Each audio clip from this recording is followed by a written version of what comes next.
Peace be upon you and Allah's mercy and blessings be upon you. In the name of Allah, most gracious, most merciful.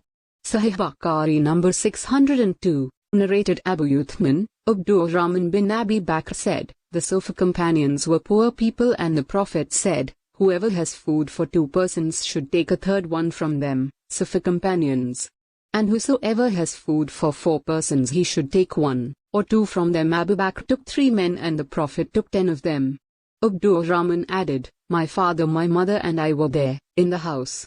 The sub-narrator is in doubt whether Abdurrahman also said, my wife and our servant, who was common for both my house and Abu Bakr's house. Abu Bakr took his supper with the Prophet and remained there till the Isha prayer was offered. Abu Bakr went back and stayed with the Prophet till the Prophet took his meal, and then Abu Bakr returned to his house after a long portion of the night had passed.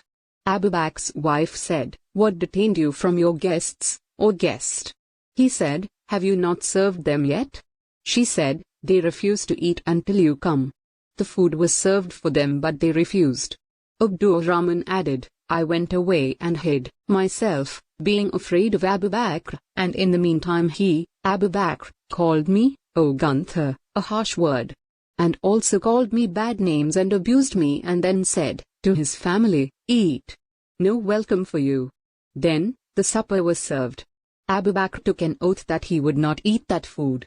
The narrator added, by Allah, whenever any one of us, myself and the guests of Sufa companions, took anything from the food, it increased from underneath. We all ate to our fill and the food was more than it was before its serving. Abu Bakr looked at it, the food, and found it as it was before serving or even more than that. He addressed his wife, saying, O the sister of Bani Firas, what is this? She said, O the pleasure of my eyes. The food is now 3 times more than it was before. Abu Bakr ate from it, and said, that oath was from Satan, meaning his oath not to eat. Then he again took a morsel, mouthful, from it and then took the rest of it to the Prophet. So that meal was with the Prophet. There was a treaty between us and some people, and when the period of that treaty had elapsed, the Prophet divided us into 12 groups, the Prophet's companions, each being headed by a man.